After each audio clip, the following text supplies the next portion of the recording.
noite, a paz do Senhor, tudo bem, gente? Bom, espero que se iniciando mais um vídeo aqui no canal, vou pedir para você clicar no gostei, se esse vídeo foi edificante, abençoou sua vida. Se você não é inscrito, se inscreva, venha fazer parte dessa grande família, tá? Que tem crescido a cada dia. Se você quer me conhecer um pouco melhor, me seguir mais de perto, me siga no Instagram, @BrunaQueiroz_oficial. O oficial é com 2F e 2L no final. Vou deixar passando aqui para vocês. Então, gente, vamos lá para o tema de hoje. Hoje eu vou estar falando algumas coisas que você talvez possa estar fazendo ou cometendo e você não sabe e está te impedindo de receber o batismo com o Espírito Santo. Então, são coisas que impedem de recebermos o batismo com o Espírito Santo. Então, gente, o primeiro tópico aqui que eu vou colocar, que eu vou abordar para vocês é a incredulidade. Gente, se você não crê, se você não ter fé, você não vai receber do Senhor, porque a primeira coisa que nós precisamos exercitar é a nossa fé. Então, você precisa crer de que Deus ele vai fazer, de que Deus ele vai derramar sobre você essa bênção. Então, se você for uma pessoa incrédula, se você for uma pessoa duvidosa, porque Deus ele não se agrada quando nós agimos de dúvida. A palavra do Senhor diz que aquele que duvida, a Bíblia faz uma comparação com as ondas do mar. Não tem paradeiro, não tem um rumo, não tem uma direção. Então, quando nós praticamos a dúvida, colocamos dúvida no nosso coração, é como se nós realmente não estivéssemos crendo. É como se a gente dissesse assim para Deus: Deus não é suficiente, Deus não é capaz, Deus não pode fazer, Deus não pode realizar. É como se esse fosse o real pensamento nosso diante de Deus. Então você precisa exercitar a sua fé. A palavra do Senhor diz que sem fé é impossível agradar a Deus.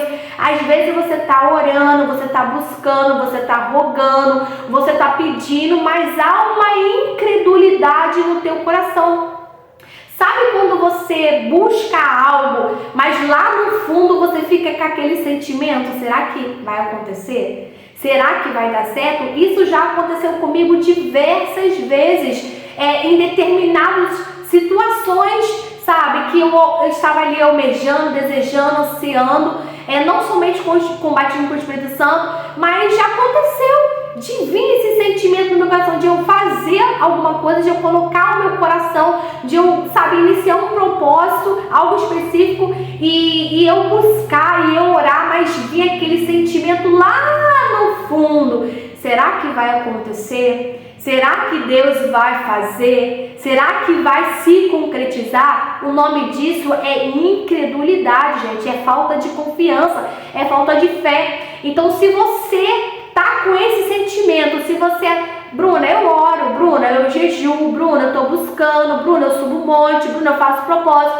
Mas se no íntimo da tua alma, lá dentro do teu coração, existe uma dúvida, existe um ponto de interrogação, Deus ele não vai fazer, porque Deus ele não trabalha na dúvida, porque o nosso Deus é Deus de clareza, é Deus de certeza, é Deus de convicção. Então, quando você for buscar, quando você for clamar, quando você for rogar, você precisa realmente afirmar isso no teu coração. Por quê? Porque Deus ele sonda o nosso coração. Não tem como nós nos escondermos de Deus.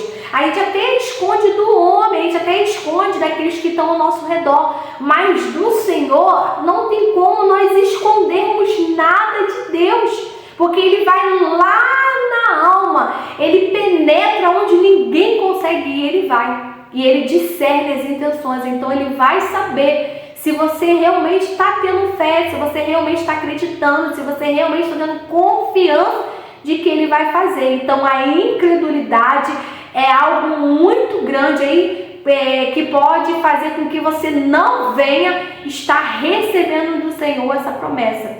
O segundo tópico é a prática do pecado. Gente, Deus ama, quem já ouviu essa frase? Deus ama o pecador, mas Deus abomina o pecado. A palavra do Senhor diz que comunhão entre trevas e luz, não há comunhão. A palavra do Senhor diz, não pode de uma única fonte jorrar água amarga e água doce. Não, gente. Então, não tem ali, pacto, não tem comunhão. Então, se você estiver transgredindo, se você estiver cometendo uma iniquidade, se você estiver no pecado, se você estiver fazendo algo qual não é do Senhor, está indo contra a palavra, está indo contra os preceitos bíblicos, você não vai receber de Deus essa promessa. Você pode orar, você pode jejuar, você pode clamar, você pode rogar, você pode fazer o que for, qualquer propósito, você não vai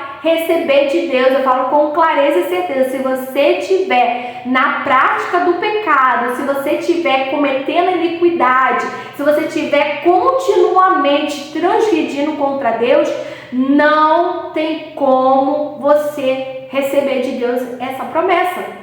Porque o que eu disse aqui, Deus ele não tem pacto com o pecado, entendeu? Deus não se entrelaça ali com as coisas pecaminosas, porque Deus, ele é santo. Ele é santo e ele manda com que eu e você sejamos santos. E santo significa separado. Então, às vezes você pode estar cometendo algo diante de Deus, algo talvez mínimo, porque às vezes a gente dá muita vazão para aquilo que é grande, para aquilo que é visível, e às vezes é algo que é invisível, às vezes é algo mínimo, às vezes é algo pequeno. Por exemplo, aqui eu vou citar alguns, por exemplo, a falta de perdão. Às vezes você é uma pessoa que não perdoa.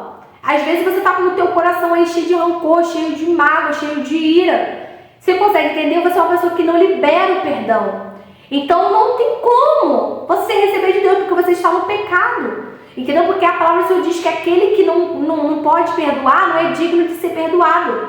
Então você está cometendo um pecado muito grande, porque a palavra do Senhor diz, amai o seu próximo como a ti mesmo.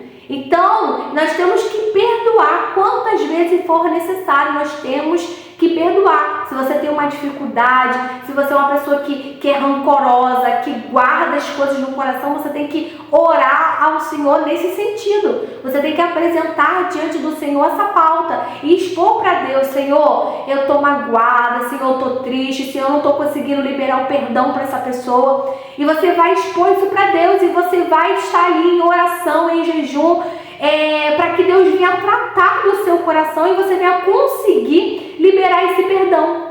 Então, às vezes é algo invisível, porque às vezes é algo que ninguém vai saber, só você e Deus, lá no seu íntimo. Então não é algo externo, não é algo grande, porque às vezes a gente costuma muito parar e olhar e observar aquilo que é externo, aquilo que é grande, aquilo que é visível, aquilo que está diante dos nossos olhos. Mas às vezes a gente esquece as coisas mínimas. Outro pecado, às vezes, é a desobediência a Deus. Deus te instrui a fazer algo, Deus te instrui a fazer algo de uma determinada forma, de uma determinada maneira. Às vezes Deus fala não para você, fala não vai por esse caminho, não vai por esse lado, não faça desse jeito. E você vai lá e faz o oposto daquilo que Deus te instruiu e orientou. Às vezes você está descumprindo uma lei, um mandamento, um estatuto, algo que está constituído dentro da palavra de Deus. Por exemplo, eu vou dizer aqui a mentira. A palavra do Senhor diz que o pai da mentira é o diabo. Então, às vezes, você é uma pessoa que mente. E às vezes não é algo grande, gente. Igual eu estou falando aqui, não é algo externo, algo, meu Deus. Não, às vezes é uma coisa mínima. Por exemplo, eu vou dar aqui exemplos para que você entenda, que seja algo realmente nítido e claro para você. Vou dar um exemplo. Às vezes você está em casa, você não está nos seus melhores dias. Às vezes é um dia que você está triste, que você não quer ver ninguém, que você não quer receber ninguém. E às vezes alguém te liga. Aí a pessoa atende e fala assim, é fulano que quer falar com você. Aí você pega e fala, diz que eu não tô não. Olha, é algo mínimo. Você consegue entender? É algo muito mínimo. E passou de forma imperceptível. Ou às vezes a pessoa bate na sua porta, toca a sua campainha, aí alguém atende do seu familiar, aí a pessoa fala que é tal pessoa e você não quer receber. Você está no seu direito, é claro, de não querer falar, você não está bem, mas você tem que ser honesto, você tem que ser verdadeiro. Se você tem o Espírito Santo de Deus, o Espírito Santo de Deus, ele é verdade. Nós temos que viver na verdade, andar na verdade, pregar a verdade. Então, o correto é você chegar, levantar e falar assim, ó, não tô afim, hoje não tô bem, não tô querendo falar com ninguém, quero ficar na minha, entendeu? Ser honesta, sincera, verdadeira. E às vezes você pega e fala pro filho, fala pra mãe, fala pro esposo, não sei quem. Ah, fala que eu não tô não, fala que eu não tô aqui não. Então, olha, é algo mínimo, é algo imperceptível, é algo que passa-se desapercebido e você está transgredindo contra o Senhor. E às vezes você está orando, você está jejuando, você está pedindo, clamando a Deus e você não recebe e você fica com aquele questionamento: meu Deus, por que eu oro tanto, por que eu clamo tanto, por que eu busco tanto e não recebo? O apóstolo Paulo, lá em 1 Coríntios 11, ele vai falar: analise, pois, o homem é a si mesmo. Então, nós temos que nesse momento fazer uma autoanálise. Porque na época que eu estava ali buscando pelo batismo do Espírito Santo, teve um período que eu parei e fiquei me analisando. Porque como que estava demorando muito tempo, eu comecei a analisar toda a minha vida. Eu não fiquei analisando a vida do outro. Eu não fiquei analisando a vida do meu irmão. Eu fui analisar a minha própria vida. Eu fui olhar a minha conduta, a minha maneira de proceder, de falar, de caminhar, o meu gesto. Tudo eu fui analisar. Porque eu comecei a me questionar, tem alguma coisa de errado comigo. Então o Espírito Santo de Deus me fez assim com que eu despertasse para mim me analisar, porque às vezes poderia ser algo mínimo, algo muito pequeno, algo imperceptível que você não está vendo e que às vezes você está transgredindo, você está pecando. E é por isso que você não recebe do Senhor. E depois fica o questionamento, as indagações, entendeu? E junto disso começa a vir outros sentimentos, o desânimo, o cansaço, a fadiga, a vontade de não buscar mais. E Deus, ele não quer que isso aconteça na sua vida, tá bom? Então, pode surgir, pode ter N fatores que pode estar acontecendo e fazendo com que você não seja batizado no Espírito Santo. Mas também, eu espero muito que esse vídeo de alguma forma te ajude, te abençoe, te edifique, compartilhe com mais pessoas. Então é isso e até o próximo vídeo.